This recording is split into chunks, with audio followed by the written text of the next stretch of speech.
Warning: the following video contains explicit language which may be offensive to some viewers or inappropriate for children. The content within this video is intended for mature audiences only. Are you ready?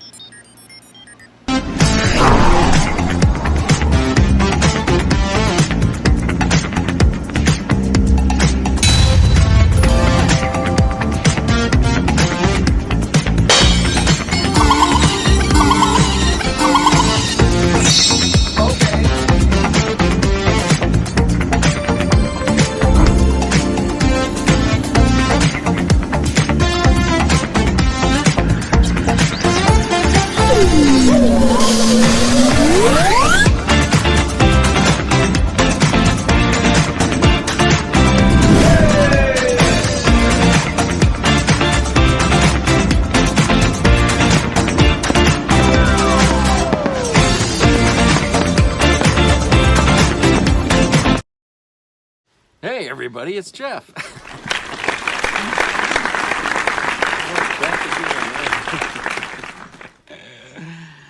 Boy, I seem to be everybody's pain in the ass here today because I've been getting all kinds of messages on my different accounts and stuff.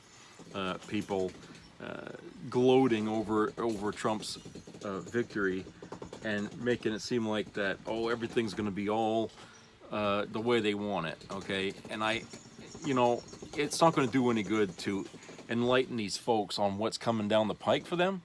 But I can tell you right now, they're going to be very unhappy in the days to come, and it won't be that long, and it will be me who will be gloating to them, okay? And, you know, maybe this is a lesson for them. You know, that just because you win a victory in an election doesn't necessarily mean you're going to get your way. Because Trump has already shut the door on MAGA, and he's got, you know, he's hell-bent on, you know, doing what he wants to this country, and that includes upending the lives of many MAGA because, hey, look, there's a lot of red states out there, and, you know, those are the poorest states in the country, and a lot of them states depend heavily on the safety net programs that we have. Well, guess what? He's going to cut all that. He's going to cut all that. On top of, you know, the prices of things going up, you know, when he implements those tariffs, he's also going to cut their income, you know. So these people, I mean, I don't know what they're going to do for a lot of them, you know, but this is really going to upset the balance of things in this country, and I can't see how the economy is going to survive it. I really don't. This may be the last good Christmas a lot of us are going to have, you know, or maybe last year was, because this year a lot of people have lost their jobs already. But I think this is really, as bad as it might seem for America right now, for some people it's going to get worse as, you know, the days go on. So,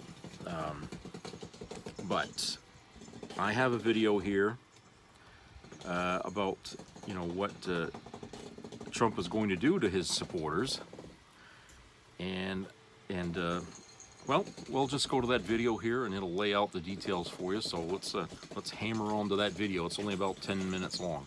Elections have consequences, and one of the scariest consequences of this election is that millions of Americans could lose their healthcare coverage if Republicans get their way. My name is Suri Crow, and you're watching the Midas Touch Network, and my dog Angus, affectionately known as Donk, is here with me. All right, let's get into it. Brian Allen posted this on X today, breaking: Trump's team and congressional Republicans are plotting, I love that word, to gut Medicaid and food stamps to pay for extending his 2017 tax cuts, a giveaway for the ultra-rich. Let's call this what it is: robbing the poor to bankroll the billionaires, stripping the safety net from struggling families so the wealthiest can rake in more. That's not policy, it's class warfare. Amen. And in the Washington Post, reporting today that Trump allies are eyeing to overhaul Medicaid, food stamps, and tax legislation. Republican leaders are looking for ways to offset the cost of lower taxes. Remember, that's for the super wealthy, are considering changes to safety net programs for the poor. Now, remember that Republicans are claiming that they're going to reduce budgetary waste, but that is a lie, my friends. They are and they will go after social safety net programs like Medicaid, Medicare, SNAP, or food stamps because that's what they always do, and it is to enrich the wealthiest among them. The problem is the amnesia that half this nation suffers is mind-blowing to me. So I am here to remind you that Trump and his Republican cronies will cut your family's medical and food benefits if we turn our backs for a second. From that Washington Post article, some of them are looking at Medicaid and food stamps. When you talk about spending, that is the place they immediately go, said one GOP policy advisor. But I'm not sure they want the headlines about paying for tax cuts by cutting those programs. And allow me to remind you that President Biden and his administration tried multiple times to raise taxes on the uber wealthy, but they couldn't get that through this intractable GOP Congress, which has always been about protecting the wealthiest Americans and doing Trump's bidding. So now that we have Trump controlling all three branches of government, what they're going to do to, quote, save money is strap it on the backs of the poorest Americans. I mean, it is just unconscionable. Henry M. Rosenberg posted this on X in a cruel move, and it is indeed cruel. Trump is planning to cut Medicaid and food stamps to offset the cost of extending his tax cuts. It would involve new work requirements and spending caps. Nothing says oligarch more than cutting taxes and balancing the cost on the backs of the poor. This is the polar opposite of what the Biden administration was trying to do. Instead of making the rich pay more, Trump is doing the opposite. He's going to literally put it on the backs of the poorest among us. Furthermore, under the Biden administration, the Affordable Care Act, also known to some of us as Obamacare, like I've long been aware that they're one and the same, saw record enrollment levels in the past year because of extended subsidies, with the highest growth in deep red, which are also some of the poorest states in the nation. Now, those Biden subsidies, which make the ACA more affordable to millions of Americans, are set to expire in 2025, and Republicans do not want to extend them. Of course they don't. So unless there is a change of heart due to public outcry, millions of us will lose our healthcare coverage at the end of next year because the ACA will no longer be affordable without those subsidies. But with the upcoming midterms, that is going to be a public relations nightmare for House Republicans. But they have done this before. So why do millions of people keep voting for them? Well, Ben Meiselas calls this the authoritarian loop. Republicans have mastered the game of making Democrats the enemy instead of the Republicans. So instead of voters voting in their own self-interest, education, healthcare, prosperity, rights, and freedoms, Republican voters are conditioned to own the libs. And this is looped all day long on Fox News, OAN, etc. And of course, repeated by dear leader. And they live for his approval while he is picking their pockets blind. Ben writes, dehumanizing the other while the dictator and oligarchy reap the riches from exploiting the uneducated is the toolbox of the authoritarian. Make people feel they are worthy of only breadcrumbs. And if by the grace of God you throw them half a loaf of bread, they will rejoice in you as their savior. You know, I don't know if you've ever seen these movies. I love history, but like alms for the poor, alms for the poor. This is the way these dictators and authoritarians and oligarchy class rule. Republicans are not here to help working class people. Underline that statement. Republicans want to take away your health care.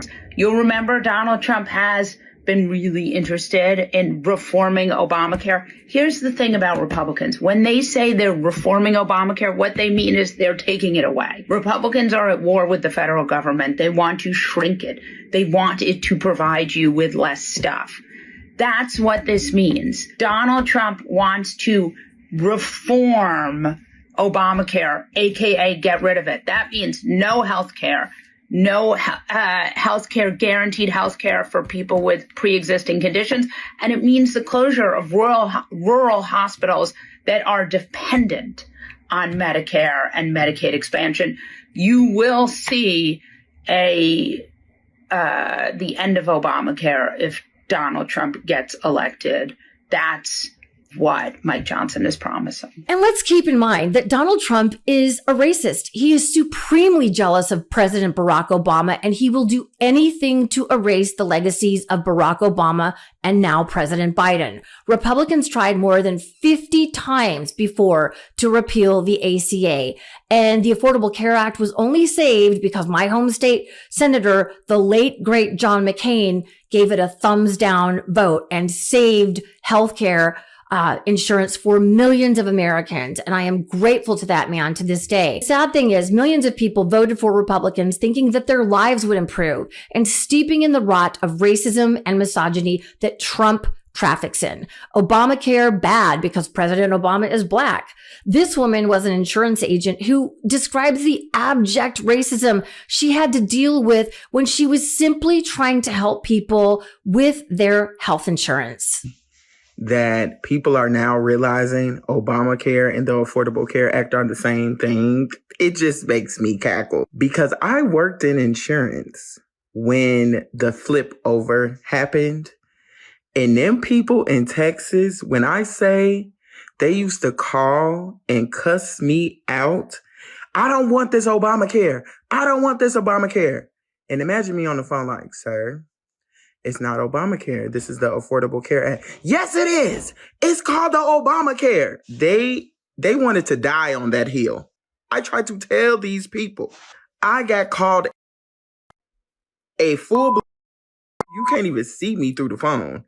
But for some reason, they knew I was. And they was like, I don't want that Obamacare. It's the Affordable Care Act, sir. I wish y'all would have listened when y'all called me back in 2011 because y'all wouldn't be going through this right now. You know what's even more crazy about this whole thing? You get more benefits with the Affordable Care Act.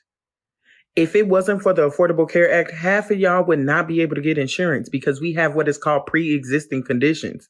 So just think about it. If they get rid of it and you had COVID before, oh yeah, you can't get insurance, Bookie. Or it's going to be real, real high to the point you can't even afford it. Yeah. So y'all better be thinking Obama or get a clue. One of the two. And then when people find out that the ACA and Obamacare are one and the same. I don't want toast. I asked for crispy bread. I don't want to sit on a couch. I want to sit on a sofa. I don't want French fries. I want deep fried, thinly cut potatoes. I didn't ask for my glasses. I need my spectacles. That's not a bird. That's a feathered animal that flies. Hope your day gets better. Shut the fuck up!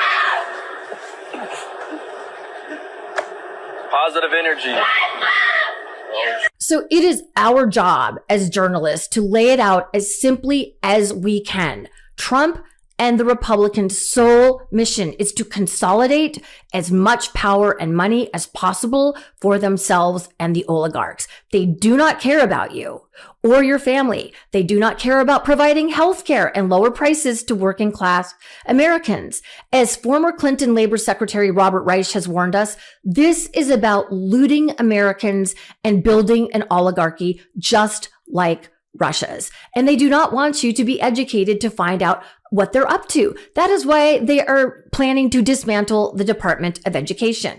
So start calling and emailing your Republican representatives right now. Let them know that you were on to their evil plans. We must use this against them in the midterms. There are few checks left, but we have to take the gloves off.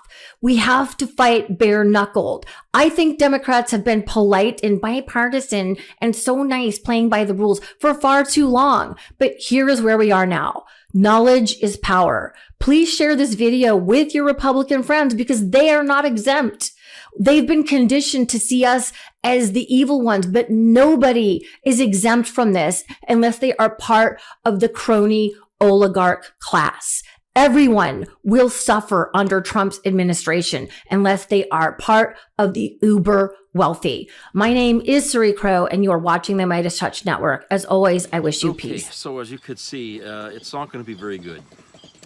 And hey, you know, if you get rid of the ACA, well, that means we go back to the way things were before that. Some of us remember what it was like before the Obamacare was put in place. But I'll tell you, for people that are young and weren't, or maybe just little kids at the time and don't remember that, they may have been using the ACA all this time, and now they're going to have to go without it. And if Trump gets his way and he does cut that, and he has no plan on what he wants to do to replace it. I mean, remember he said, I got concepts of plans. Oh, there's only one concept that he ever had, and that's just to get rid of the ACA and anything else that was tied to Obama, because he's a racist and he never liked Obama, and Obama embarrassed him in front of a whole lot of people, you know, many times, and he didn't like that. And this has been his, well, like they said, 50 times they tried to repeal the ACA. They tried to get rid of it 50 fucking times. All right. So, like I said, this is going back to the Obama years, and that was like one of the things that he said he was going to do right off the bat. I mean, that's been on his fucking little mind all this time, was he needed to get back at Obama. And since the Republicans as a whole never had a plan in place to replace ACA, they've got nothing to put in its place. So we're going to go back to the times before where we were all screaming about we need to have a new healthcare plan, and it became the ACA. Now we're going back to those days before that, okay, where pre-existing conditions can knock you off an insurance plan, okay? And like the lady says, if you ever had COVID, you know how many ways they can make an excuse? Well, COVID did this to you, or COVID did that to you. You know, that's going to give insurance companies so many open doors to just push you through, okay? No insurance policy is ever going to be airtight, and you're going to pay through the nose for it if you get one. That means a lot of people aren't going to have one. A lot of people just ain't going to have one. So we're going to go right back to the way things were beforehand, where people were just being shoved out onto the street from the fucking hospitals because their insurance, they don't have any. And, you know, we're really going to become like the most undeveloped country in the planet. At first we were one of the most developed countries. Now we're going to be one of the most undeveloped countries, because we're not developing, we're actually tearing down America. We're going to be tearing it down. Okay, China is going to surpass us as the lead country on the planet as far as development and technological ability and stuff. They're going to be way ahead of us. Okay, America's not going to have any fucking ground at all to stand on. I mean, the only thing we'll be able to brag about is that we got the best military on the planet. Really? Well, if you're not going to invest in anything but your military, okay, we're going to be a heavily armed nation of paupers. Okay, you know, that really, you know, in other words, Reagan will get his way, because that's what he was slowly doing to us during the 80s, in the Cold War, is he was sucking all the fucking assets of this country into building up a massive military. All right, and now we're really gonna end up being what we would have looked like earlier on if we hadn't had some Democrat presidents after Reagan. But you know, we're gonna look like the poorest nation on earth with the biggest military on the planet. I mean, that's gonna be a kind of a tell, you know, to where we put our fucking priorities in America, you know. But I mean, that's kind of what North Korea is, and who wants to live there? Jesus. I don't know. It's really, and you know, the idea that they're gonna gut the Department of Education. Okay, there's a lot of things with that, you know, that go into play, especially for special ed programs and stuff in these public schools. Okay, how in the hell are these schools gonna manage this stuff without funding? You know, without these programs in place? I mean, what are they gonna do? I mean, or do you think, I mean, obviously they'll have to cut overhead, which is like maybe slashing pay for teachers, or cutting programs like sports, or any other after-school thing that they're getting money for to help educate. I mean, all this stuff's going to go, and they've been bitching all along, oh, our kids are so stupid. Well, by cutting out the Department of Education, you're not helping that any, okay? You Republicans are out there always complaining that public schools are ridiculous and all that. Well, This is like throwing the baby out with the bathwater, okay, or throwing the bathwater out with the baby, okay? This is what they're doing. Every time there's a problem, okay, they don't want to fix the problem. They just want to get rid of it. Just eradicate the whole system. That's how Republicans deal with shit, all right?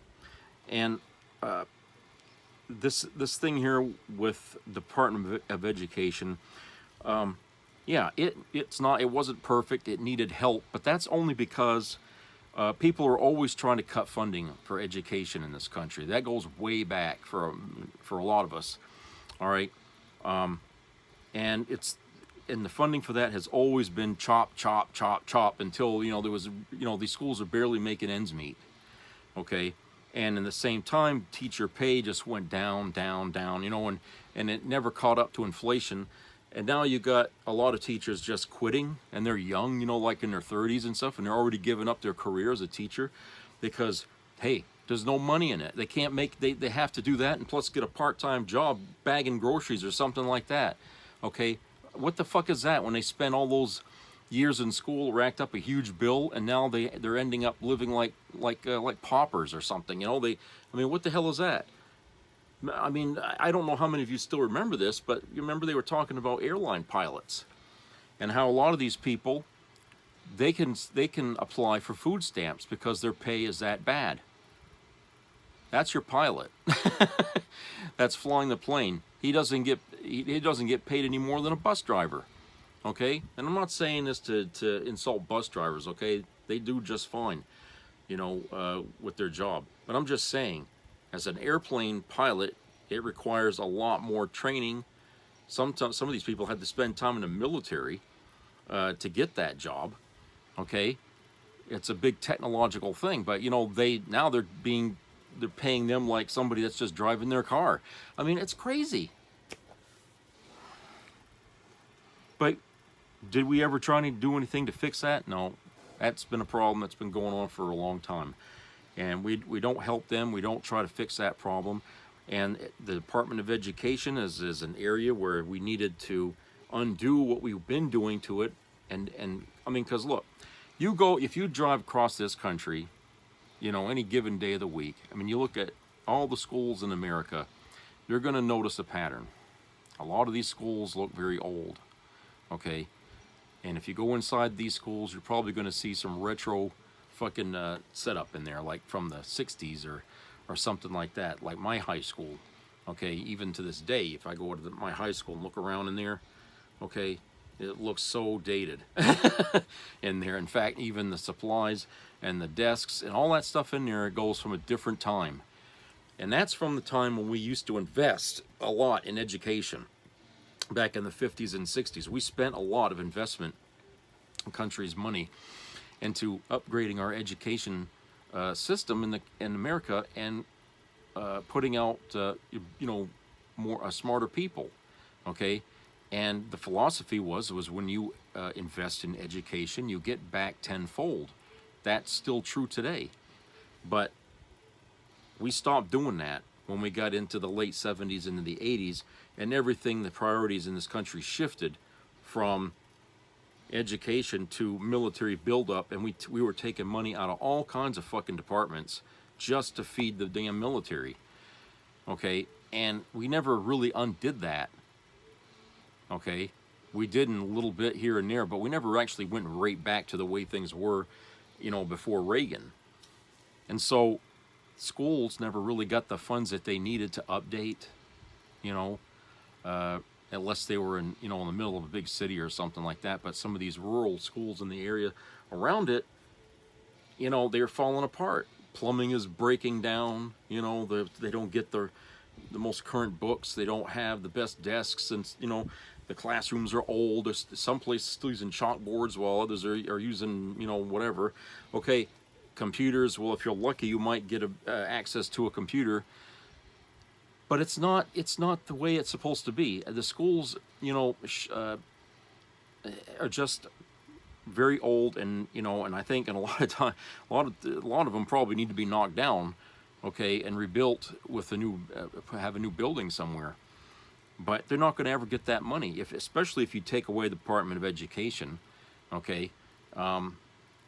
they're definitely not going to get any. They'll just be all left to deal with what they have left, and and as far as the teachers go, who knows if they'll stay teaching, because we're losing teachers as I speak. And this has been going on here for the last couple of years now. A lot of teachers have just been giving up because they're finding that, Christ, I give a lot of my money to my classrooms. They spend money for things that they're doing as a teacher on their own time, on their own money, right? They're using their own money because the school doesn't have any.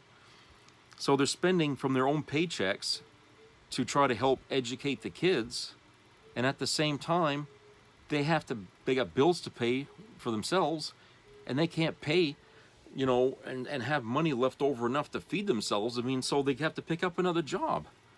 I mean, that's not the way, a person who spent a lot of time in college should have to live their life, okay? And because what's happened now is that it's getting to a point where unless you are going to be a lawyer or a doctor or something like that, going to college for anything else is just folly. Okay, it really is, because whatever kind of job you think you might get doing something else, okay, it may not be there when you graduate, and then you're going to be stuck with a huge bill that you have to pay. And forget about Republicans offering programs to help pay these debts down like Joe Biden tried to do. Okay, that's not going to help. They're not going to help you there. So, in all honesty, I mean, going to college for a lot of people is going to be a no game. Okay, we can't do it. Just can't do it. We can't risk the debt that we're going to be incurring on that. And of course, that when people stop borrowing money to do things, which really they should be doing now. I think banks right now should be considered persona non grata. People should stay the fuck away from banks for the foreseeable future, because they're not going to be of any help to the American people as we start to lose ground in economically speaking. Because what do banks do? They put brands on us and numbers, saying, well, his credit rating is this, and we can't give him money. Well, guess what's going to happen in the next 4 years? A lot of people are going to end up with bad credit ratings, and then guess what? Who are the banks going to go to for their fucking business? So this is going to hurt them when people haven't got a job, haven't got money, they can't pay their bills. Okay, and their credit ratings get soured in the process. If they try to go to a bank to get a loan, they're going to say, I can't work with you. You don't have enough money and income. Banks are not going to be making much money in an economy like that. So you see, this is a domino effect. When you start fucking around with people's jobs and their livelihoods and stuff the way Trump wants to do, and for God knows whatever fucking reason, okay? When he does something like that, he's throwing everybody under the bus, including MAGA. MAGA was all like gun-ho with Trump. He's going to fix all our ills. No, that you couldn't be further from the truth on that. I don't know where you thought he was like that, but we already had a taste of him the first time around when he was president. And I'm telling you, he was no good for the country then. He ain't going to be now. And the sooner these idiots wake up and realize that, well, it's too late, because it would have worked if they'd have woke up sooner. Okay, now I think you understand now what woke means. Okay, you people will eventually. So anyway, let's go to a commercial break.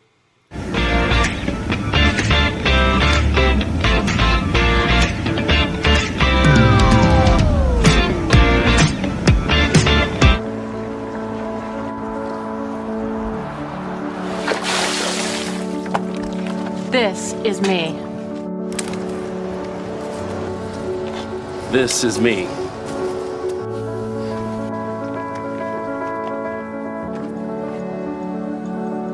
This is me!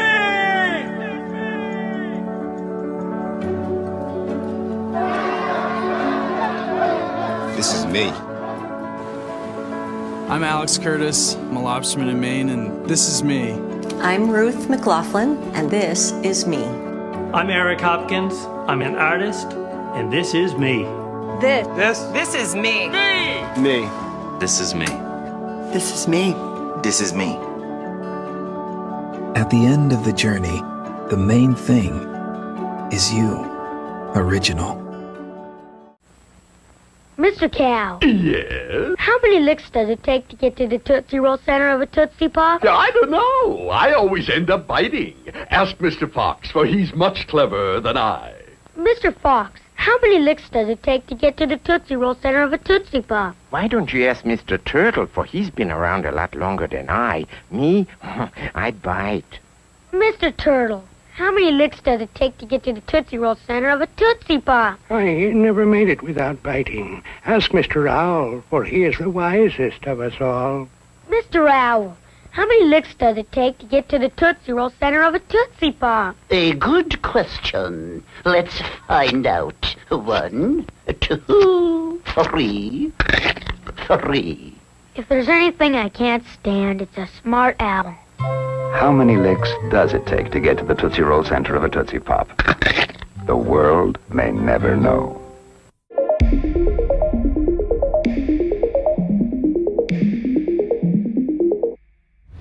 Ну, хотелось бы, чтобы как бы проиграли, потому что это все очень мне не нравится.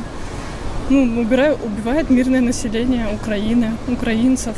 Хотя, по сути, мы все славяне, мы братский народ, хоть они теперь и не любят, чтобы так их называли. Поэтому это все ужасно.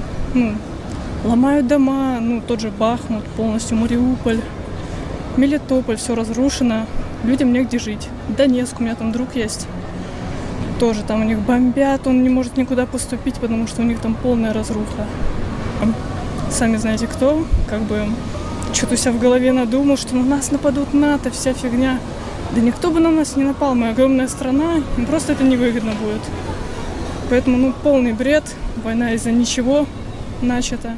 Ну, во-первых, вообще, как только мы проиграем, начнется, Россия будет выплачивать кредиты Украине, всем, ну, пострадавшим каким-то городам, ну, Украине.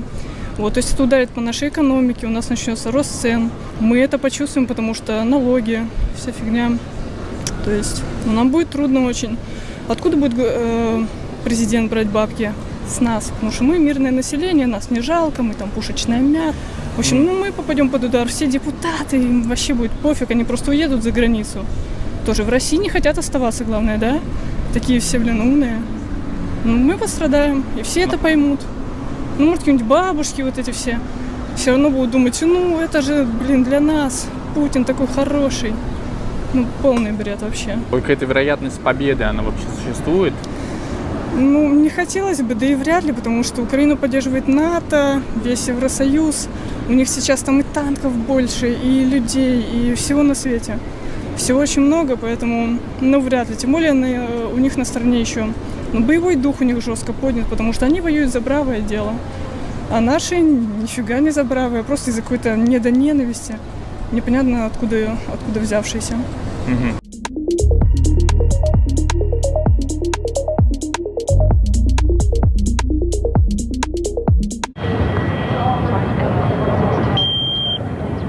Should.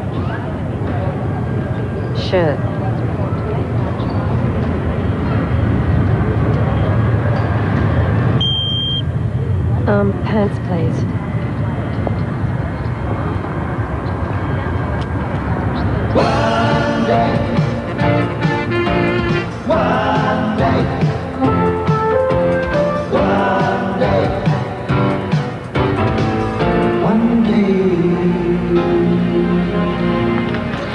One day, you're gonna get caught. One day.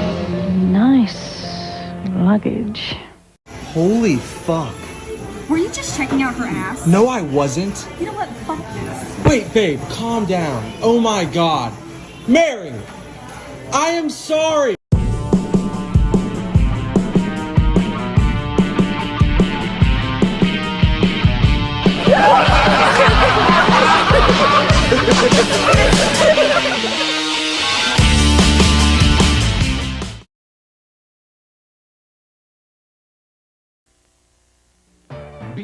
part of the entertainment value of a lifetime.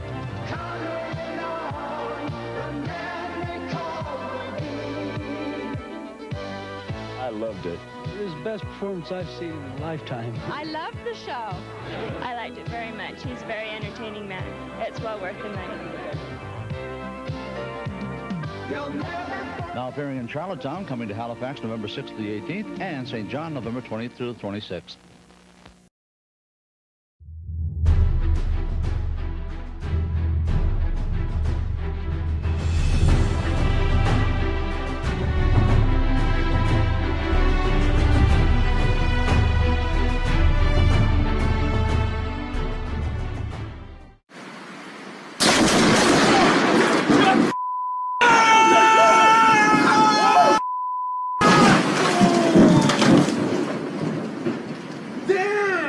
Welcome back, everybody. Okay, in this second half here of the program, I have another video. It talks about, the Latinos who voted for Trump are going to find out where their new homes will be in the coming months. So let's go to that video here and we'll discuss that on the other side. The Latino voters for Trump are learning where their and their family members' new home may be, as the Texas Land Commissioner sent a letter to Donald Trump offering to make about 1,402 acres in the Texas region a mass deportation concentration camp where the bloody deportations will be taking place.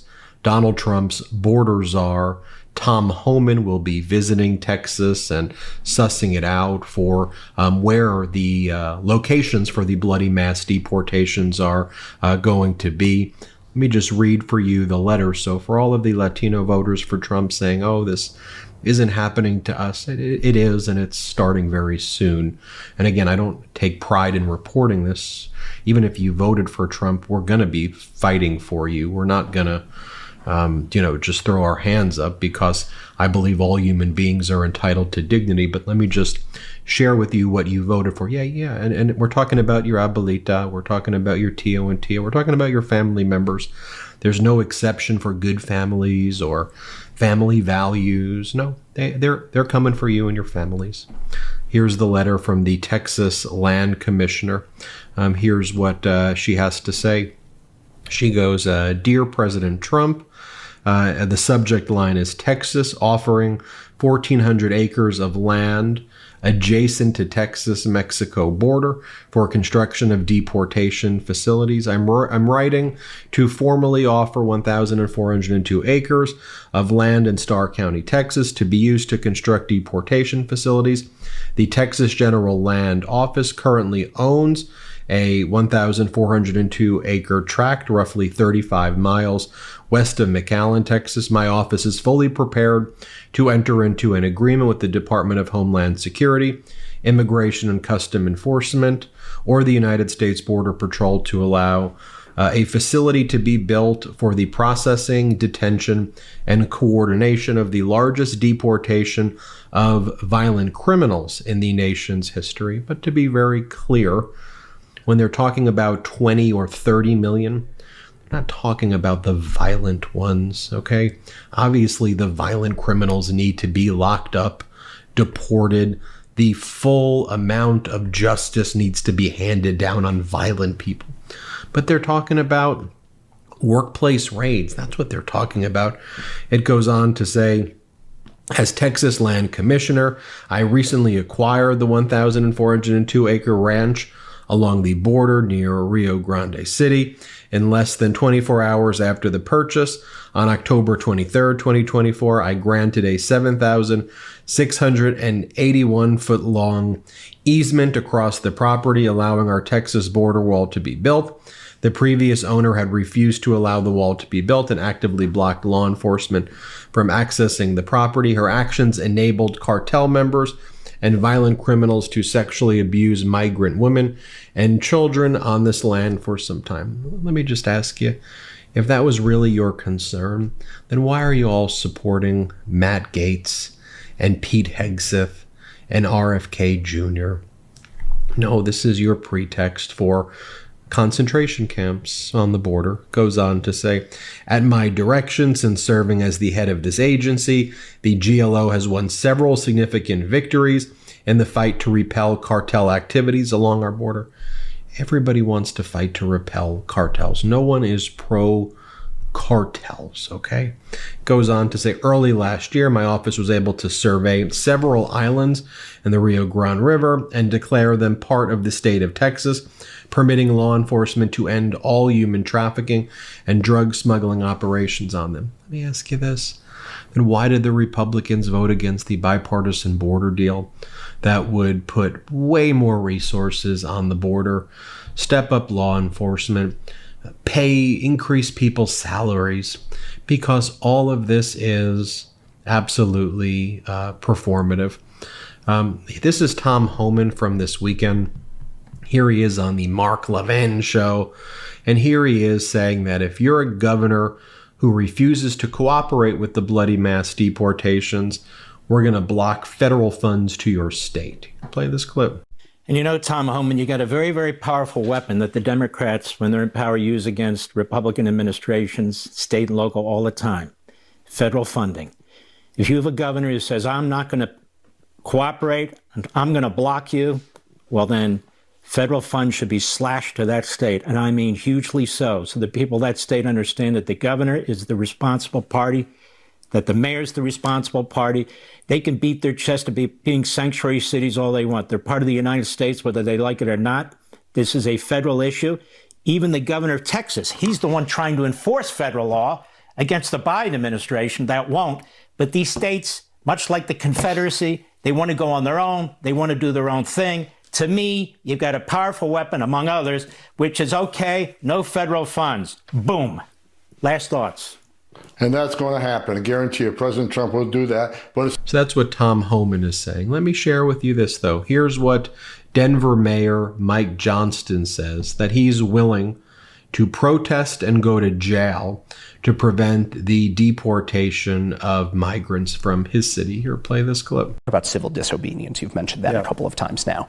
Would you be willing to participate in those as the mayor of Denver? Would you be willing to go out and protest these things? I would. If I believe that our residents are having their rights violated, if I think things are happening that are illegal or immoral or un-American in our city, I would certainly protest it, and I would expect other residents would do the same. Trump's new borders czar, Tom Homan, has said that he is willing to arrest leaders like yourself for standing in the way of these policies that they want to enact. Would you be willing to go to jail for these things? Yeah, I'm not afraid of that. And I'm also not seeking that. I think the goal is we want to be able to negotiate with reasonable people how to solve hard problems. Republican and Democratic presidents in the past have all tried to find solutions to these problems. President Reagan helped people get access to work so they could stay and support themselves. Biden and Harris worked on restricting entry at the border to close down. There are a lot of ways to approach this problem. We don't think it has to come to this. But yeah, I think when you look at, Ralph Carr has always been one of my heroes. He was the governor who in the middle of the internment of Japanese Americans said this was the wrong thing to do. And he stood up. It was unpopular. People were mad at him about it. That was in the middle of wartime.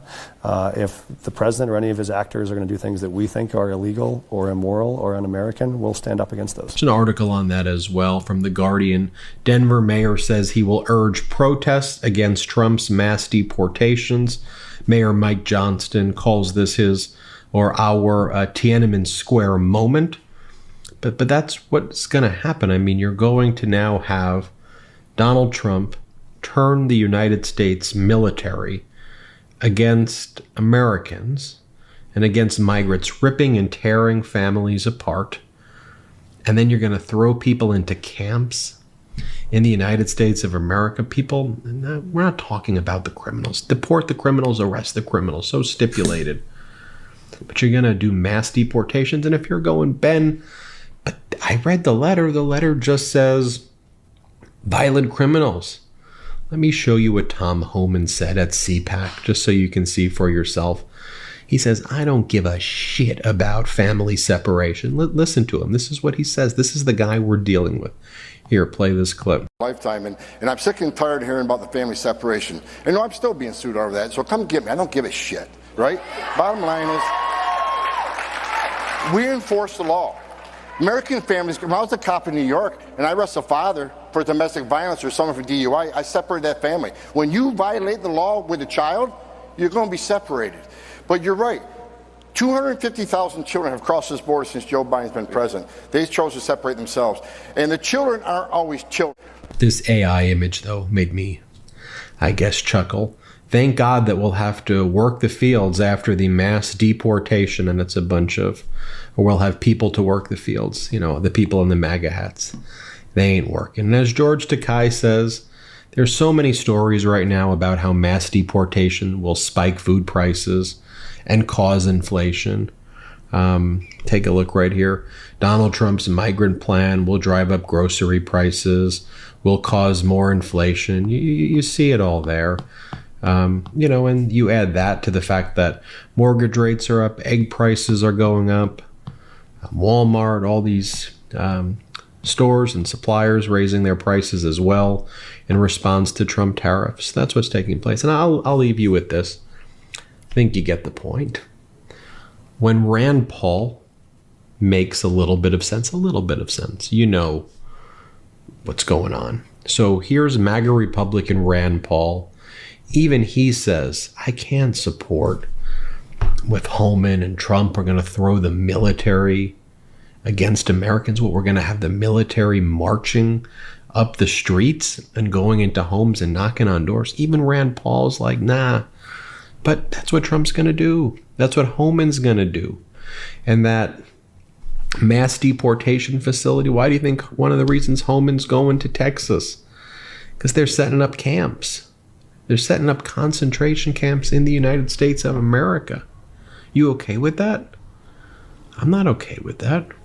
So we're going to use our voice and our power here, but that's what you voted for. Not you, but if you voted for Trump, that's what you did. Here's Rand Paul. Let's play it. If they send the army into New York and you have 10,000 troops marching, carrying semi-automatic weapons, I think it's a terrible image and I will oppose that. But it's not that I oppose removing people. I just object to what has been against the law for over 100 years, and that's using the army. But deputizing the National Guard, that specifically is the proposal. You also oppose that. I don't think it's the best way to do it. It's less clear whether that's legal or illegal. Typically, it has to be done at the behest of the governors. I still don't like a militarization of police, whether it's National Guard or Army. I think there's a lot of FBI. Okay. There's a lot of Border Patrol agents. There's a better way to do it, and it needs to be individualized. That doesn't mean I'm any less serious about getting it done. It just needs to be done according to the law and consistent with our traditions. Well, there you have it, folks. Let me know what you think. Hit subscribe. Let's get to 4 million subscribers together. Thanks for watching. So, wow. 1,400 acres of land for deportation facilities. 20 or 30 million people to be sent there. You know, that's scary when you think about that. And for people who, like, any Jews who went through the Holocaust and stuff like that, you know, they're probably going to see reflections of that happening, of what it's going to be like in that place in Texas where they're going to go. I mean, where else, right? Texas. I always told you that state was full of wackos. Jesus Christ, you know. I live there. I speak with experience. So you can't sit there and say, "Oh, you're just being an asshole." No, I lived in that state, so I know what I'm talking about. Okay, very few people down there were worth their ass, and I'll tell you, they were what at the spot, because they're the one that really put up the most stink about Latinos crossing the border. You know, even when I lived there, the people in that state didn't like Mexicans. Okay. In the town that I lived in, I think I told you, the town was split in half because of the interstate that ran right down the middle of it. And on one side of the interstate was all the Mexicans, okay, on one side, and all the other people lived on the other side. Okay, and when you went under the overpass and you went over to the side where the Mexicans lived, it looked like you was in Mexico. You know, the whole area is like a whole different universe compared to where on the other side of town. And it's ridiculous. I mean, I saw, that was my introduction really to segregation in my life, was when I was there in the 5th grade, and I seen that. Okay. Couldn't, you know, it just, you know, I thought, for a while I thought it was funny, but it was my mother that kind of told me why it was like that. She had friends who used to work at a nursing home that lived on that side of town, and she used to talk with them all the time and everything. So, you know, she got out of them what it's all about and why it's set up that way. And so, you know, bigotry in that state against the Mexicans is very, you know, noticeable, you know. And so what better state to have that right than there? They got the land. But, you know, as far as how they're going to be treated, God help them, you know. But for them to call it a deportation facility, I mean, that's just another fancy, flowery name for a concentration camp, okay? And I just think that, you know, getting people like Hegseth and Holman and Getz to support them for positions, to me sounds like people who are of the mindset that, we just can't wait to get rid of these people. You know, they try to say, we're just trying to get rid of the criminals. No, you're not. Because if you're talking 20 to 30 million people to be deported out of this country, that's including everybody that's, you know, Latino, criminal or not. That, you know, you're just looking to eradicate a whole, same thing that Israel's trying to do to get rid of all the Palestinians, only they're doing it with blood and guts. Okay, we're going to be doing that over here with buses and military and you know, and concentration camps.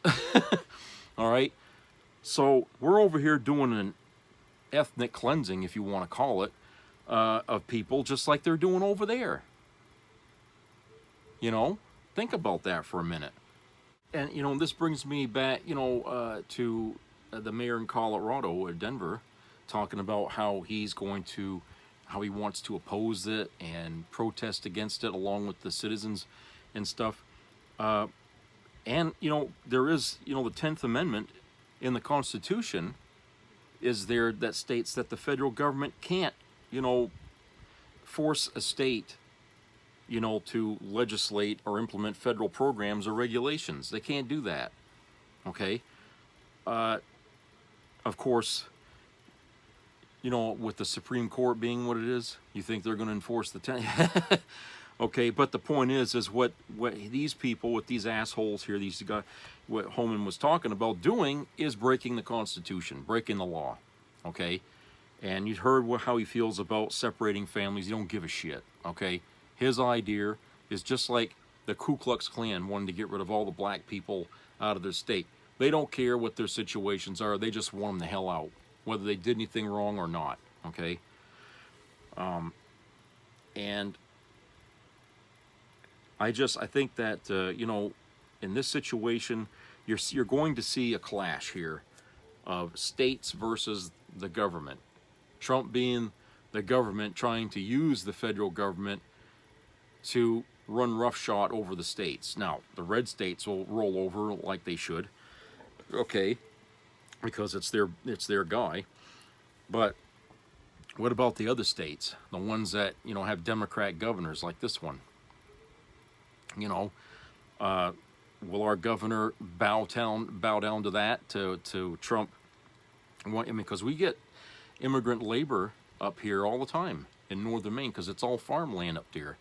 You know, they pick potatoes and stuff like that. And, you know, I see Latinos around here all the time at the restaurants and stuff, you know, and they speak, you know, Spanish with each other and stuff. And, you know, it's not a problem. They've always been part of the culture of Maine. But now with Jackass in there, okay, you know, what's going to happen with these people? Okay, and do you think you're going to find anybody who supports Trump willing to go work those fields for the amount of money that the the Latinos were getting from the farm owners? I mean, do you think that they're going to go out there with their, with their red hats and go work the plantations and stuff like that? Jesus Christ. No. And if you try to force them, what do you think they're going to do? Okay? They're going to revolt. So it goes to show you, they will follow Trump to a point. Okay? But then when it goes too far, it's, fuck you, I ain't doing it. Okay? And that's what I'm going to be waiting to be laughing last, because they're the ones that have been all, laughing at me because, Kamala didn't win. But at the end of the day, when Trump is taking away, the comforts that we've had in this country, especially for the wealthy, because they've been buying, labor, cheap labor, to do things for them, and they can't do that anymore because Trump erased it all. You're going to find a lot of grinding of teeth in this country here from the people who supported him to be president. And it's like, you people have amnesia, because we were just like that back when he was president the first time. The last 2 years of we couldn't wait for him to get the fuck out. Okay? He was screwing up right and left. He was he got farmers, they lost their fucking livelihoods under him. All right? And the economy, he undid everything good that he got from Obama when he became president. He had a strong economy. He ruined all that. Tax cuts for the rich, okay, is what started that. And then of course the pandemic hit, and the fucking the way he handled it was an abomination, okay. And by the time there was no doubt in my mind he was going to lose that fucking election. None. The anger across the country was so. He couldn't have been the most hated person at the time, all right? But boy, what 4 years makes a difference in people's memories in this country, because, boy, we were so eager to bring him back. That we couldn't even, if we'd had Jesus Christ running for the Democrat ticket, he would have lost, okay? That's how obsessed this country was with seeing him come back in there again, even though the attitudes of some of the MAGA people, leaving the rallies, dropping their hats. I mean, it wasn't enough. It just wasn't enough. There were still too many people who had it in their mind that they were going to vote for him no matter fucking what. Okay? He could have he could have shit on the stage in front of these people, and they still would have voted for him. Okay?